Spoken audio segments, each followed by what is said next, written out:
अस्सलाम वालेकुम फ्रेंड्स। कैसे हैं आप? आज का जो हमारा टॉपिक है इंतहाई ज़्यादा जो है वो इन्फॉर्मेटिव टॉपिक है कि लॉ ऑफ इनहेरिटेंस क्या है, विरासत का कानून क्या है। जब कोई भी शख्स जो है वो फौत हो जाता है तो उसके जो लवाहिकीन होते हैं, उसके जो वारिसान होते हैं, उसको जो है वो किस तरह से जो है वो ये बेसिकली विरासत जो है वो तक़सीम होती है। अगर देखा जाए तो जैसा कि मैं आपको ये बताता चलूँ कि हदीस नबवी है कि अगर जितने भी यानी कि अगर सारे उलूम को इकट्ठा कर लिया जाए, तो मैं आपको सिर्फ़ ये बता रहा हूँ कि इस जो विरासत का कानून है, जो विरासत का इल्म है, इसकी कितनी अहमियत है। अल्लाह और उसके रसूल ने जो है वो इसके ऊपर कितना ज़्यादा जो है वो ज़ोर दिया है। हदीस मुबारका का मफ़हूम है कि अगर तमाम उलूम को जो है वो इकट्ठा कर लिया जाए, तो उसका जो आधा इल्म है, वो सिर्फ़ और सिर्फ़ जो है वो विरासत का इल्म है। तो आप जब इस बात से बखूबी जब अंदाज़ा लगा सकते हैं कि जो ये विरासत का इल्म है, ये कितना ज़्यादा जो है वो इम्पोर्टेंट है। और बेसिकली अगर देखा जाए तो बहुत ज़्यादा जो है वो ये लेंथी टॉपिक है। अगर आप इसको जितना ज़्यादा जो है वो एक्सप्लेन करते जाएँगे, ये उतना ही ज़्यादा जो है वो बढ़ता जाएगा। तो इसकी डेफ़िनेटली आज हम इस शॉर्ट सी वीडियो में जो है वो चंद इम्पोर्टेंट बातें आपसे शेयर करने जा रहे हैं और चंद इम्पोर्टेंट वो हिस्से जो है वो आपसे शेयर करने जा रहे हैं, जो अमूमन जो है वो अक्सर विरासत में तक़सीम होते हैं। लेकिन उसके बाद अगर आपको मज़ीद किसी भी इन किस्से के बारे में पूछना हो, तो आप जो है वो कमेंट में पूछ सकते हैं या मज़ीद नेक्स्ट वीडियो में उसको हम जो है वो शेयर कर देंगे। तो सबसे पहले आपको जो विरासत के 3 असूल हैं, इनका पता होना चाहिए कि इन 3 असूलों के ऊपर जो है वो विरासत डिपेंड करती है। विरासत का जो है सबसे पहला कानून ही है, सबसे पहला जो असूल है विरासत का वो ये है कि जिस बंदे की विरासत तक़सीम की जा रही है, उसका फ़ौत होना ज़रूरी है। अगर वो शख़्स फ़ौत हो चुका है तो उसके बाद जो है वो उसकी विरासत तक़सीम होगी। तो नंबर 2 पे ये आता है कि उसके जो वारिसान हैं, उसके जो लवाहिकीन हैं, उनका मौजूद होना ज़रूरी है। अगर उसके वारिसान नहीं हैं, तो वो विरासत तक़सीम नहीं होगी। और तीसरे नंबर पे ये आता है कि उस चीज़ का होना, उस प्रॉपर्टी का होना ज़रूरी है। अगर वो प्रॉपर्टी मौजूद नहीं है, तो वो डेफ़िनेटली तक़सीम नहीं होगी। तो जब कोई भी शख़्स जो है वो फ़ौत हो जाता है, इस दुनिया से चला जाता है, तो जब उसकी यानी कि तदफ़ीन हो जाती है, तो उसके बाद सबसे पहले उतनी उसकी जितनी भी प्रॉपर्टी है, उसकी जितनी भी जायदाद है, उसका जितना भी माल है, सबसे पहले जो है वो उसका वो हिस्सा निकाला जाएगा जो उसकी तदफ़ीन के ऊपर जो है वो खर्च आया है। सबसे पहले उसकी तदफ़ीन के ऊपर जितना भी खर्चा है, वो उसमें से जो है उसकी टोटल प्रॉपर्टी में से वो निकाल लिया जाएगा।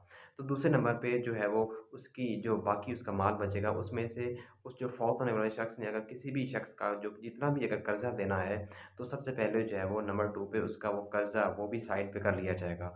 तो जब वो कर्ज़ा साइड पे कर लिया जाएगा, तो फिर तीसरे नंबर पे अगर उस फ़ौत होने वाले शख़्स ने अगर किसी को वसीयत की हुई है अपनी प्रॉपर्टी में से कुछ जायदाद या कुछ माल का हिस्सा जो है उसने वसीयत में लिखा है कि ये मैंने अपनी यानी कि माल का, ये जायदाद का इतना हिस्सा मैं वसीयत कर रहा हूँ। चाहे वो यानी कि मस्जिद को वसीयत कर रहा है या किसी मदरसे के नाम पे वसीयत कर रहा है या किसी को भी वसीयत कर रहा है, तो फिर उसका वसीयत किया हुआ वो हिस्सा भी जो उसकी प्रॉपर्टी है, उसमें से निकाल लिया जाएगा। और दूसरा आपको ये भी इन्फॉर्म करता चलूँ कि वो जो वसीयत होगी वो 1/3 से ज़्यादा वो शख़्स जो है वसीयत नहीं कर सकता, यानी कि अपनी जायदाद का 1/3 हिस्से से ज़्यादा वो वसीयत नहीं कर सकता। हाँ, अगर उसने जो है वो वसीयत ज़्यादा कर दी है, लेकिन उसके जो वारिसान हैं, उसके जो लवाहिकीन हैं, वो अगर इस बात से सब मुत्तफ़िक़ हैं कि चलिए कोई बात नहीं, अगर हमारे बड़े नहीं, हमारे फ़ौत होने वाले शख़्स ने अगर ये वसीयत जो है वो ज़्यादा कर दी है, तो हमें कोई इतराज़ नहीं है, तो फिर कोई मसला नहीं है। अगर वो इस बात से मुत्तफ़िक़ नहीं है, एग्री नहीं है, तो फिर वो 1/3 ही होगा। लेकिन उसके बाद जब ये 3 हिस्से अलग कर लिए जाएँगे, लेकिन उसके बाद जो विरासत बचेगी, अगर वो जो शख़्स फ़ौत हो चुका है, अगर उसका यानी कि सिर्फ़ अकेला वालिद ज़िंदा है, तो उसको भी जो है वो 1/6 हिस्सा दिया जाएगा। अगर उसकी अकेली वालिदा ज़िंदा है, तो उसको भी जो है वो 1/6 हिस्सा दिया जाएगा। अगर उसके वालिदैन ज़िंदा नहीं हैं, तो उसकी जितनी भी यानी कि वो जायदाद बचेगी, वो उसके वारिसान जो उसके बेटे और बेटियाँ होंगी, उनमें जो है वो तक़सीम कर दी जाएगी। तो अगर फ़र्ज़ किया उसकी जितनी भी जायदाद बाकी बचेगी, उसमें जो है वो सबसे दूसरे नंबर पे उसकी बीवी को दिया जाएगा 1/8 हिस्सा। यानी कि उसकी जो जायदाद होगी, उसका 8वाँ हिस्सा जो है वो उसकी बीवी को दे दिया जाएगा। लेकिन हाँ, उसकी जो बीवी का 1/8 हिस्सा है, ये एक सूरत में बढ़ भी सकता है। वो ये कि अगर जो शख़्स फ़ौत हो चुका है, अगर उसकी औलाद नहीं है, तो फिर इसकी जो बीवी होगी उसको 1/8 की बजाय जो है वो 1/4 हिस्सा दिया जाएगा। यानी कि उसकी प्रॉपर्टी का, उसके माल का जो है वो उसको चौथा हिस्सा दिया जाएगा। लेकिन अगर वो यानी कि उसकी औलाद है, तो फिर उसकी बीवी को 1/8 हिस्सा देने के बाद बाकी जो बचेगी, वो उसकी यानी कि औलाद बचेगी, उसमें जो है वो डिवाइड कर दी जाएगी। फ़र्ज़ किया अगर 1 लाख रुपया है, तो उसमें से अगर उसके 2 यानी कि बेटियाँ हैं और 1 बेटा है, तो उसमें 25-25 हज़ार जो है वो 2 बेटियों को दिए जाएँगे और अकेले बेटे को जो है वो 50 हज़ार दिए जाएँगे।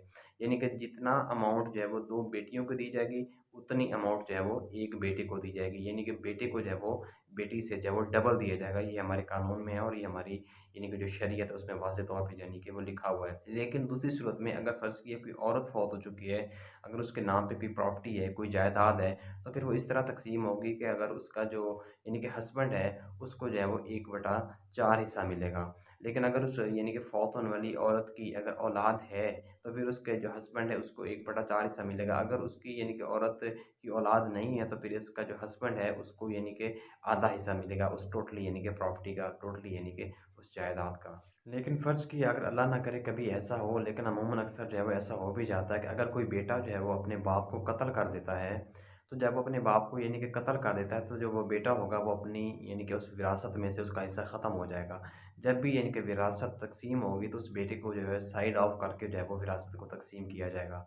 लेकिन अमूमन अक्सर ऐसा होता भी है कि मैंने कुछ दिन पहले जो है देखा था कि वहाँ पे एक यानी कि मैंने यकीन जाने बड़ी हैरानी की, क्योंकि एक बेटे ने जब अपनी पूरी फैमिली को जो है वो मार दिया, अपने बेटे को, अपने भाइयों को, अपनी बीवी को, अपनी यानी कि भाभी को और साथ अपने वालिदैन को, सिर्फ़ अपने इस यानी कि जायदाद के तनाज़े की वज़ह से उसने अपनी पूरी फैमिली को मार दी। तो आप अंदाज़ा लगाएँ कि ये हालात है आजकल के। यानी कि कोई भी शख़्स अगर इस तरह की कोई हरकत करता है, तो उसका जो विरासत से हिस्सा है वो बिल्कुल जो है वो ख़त्म हो जाता है। लेकिन दूसरा आपको ये भी इन्फॉर्म करता चलूँ कि अमूमन अक्सर आपने ऐसा देखा होगा, अखबारों के ऊपर भी आपने इस तरह के इश्तिहार पढ़े होंगे कि अमूमन अक्सर जो वालिदैन होते हैं वो अपने बच्चों को जो है वो आग कर देते हैं, कि वो अक्सर वहाँ पे ये लिखा होता है कि हमने अपने बेटे को जो है अपनी विरासत से, अपनी यानी कि जायदाद से जो है वो आग कर दिया है।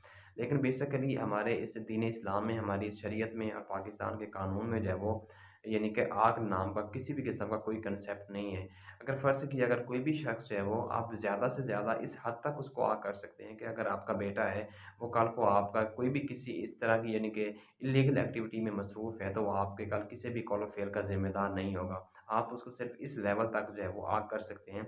आप उस अपने बेटे को जो है वो किसी भी सूरत में जो है वो अपनी जायदाद से, अपनी विरासत से महरूम नहीं कर सकते। हाँ, जब तक आप ज़िंदा हैं तब तक चाहे आप अपनी मर्ज़ी से उसको विरासत जो है वो ना दें, लेकिन जब आप फ़ौत हो जाएँगे तो उसके बाद जो है वो आपकी जो विरासत है वो ऑटोमैटिकली जिस तरह दूसरे यानी कि आपके बेटे या बेटियों को मिलेगी, उसी तरह वो जो है वो विरासत उस बेटे को भी जो है वो बराबर के हिस्से पे जो है वो तक़सीम हो जाएगी। तो ये थी जनाब आज की हमारी शॉर्ट सी वीडियो। वैसे कि मैंने आपको पहले भी बताया था कि इस टॉपिक को जो है आप जितना ज़्यादा जो है वो इसको लेंथी करते चले जाएँगे, उतना ही ज़्यादा बढ़ता जाएगा। क्योंकि विरासत का कानून जो है वो बहुत ही वसी कानून है, इसमें बहुत ज़्यादा जो है वो नॉलेज है। तो डेफ़िनेटली इतना बड़ा नॉलेज है वो इतने तमाम हिस्सों को जो है शॉर्ट सी वीडियो में कंप्लीट नहीं किया जा सकता। लेकिन हाँ, अगर आपके माइंड में किसी भी किस्म का कोई सवाल हो, या अगर आप कोई किसी भी का हिस्सा पूछना चाह रहे हैं, तो आप कमेंट में जो है वो ईज़िली पूछ सकते हैं। नहीं तो नेक्स्ट वीडियो जो है वो मज़ीद जो भी नेक्स्ट यानी कि वो हिस्से रहते होंगे उसके ऊपर जो है वो हम अपलोड कर देंगे। तो उम्मीद है आपको आज की वीडियो जो है वो पसंद आई होगी और आपको समझ भी आ गया होगा शॉर्ट सी वीडियो में, शॉर्ट से यानी कि विरासत के बारे में। तो मिलते हैं एक नई वीडियो में, सो मुझे दीजिएगा इजाज़त। अल्लाह।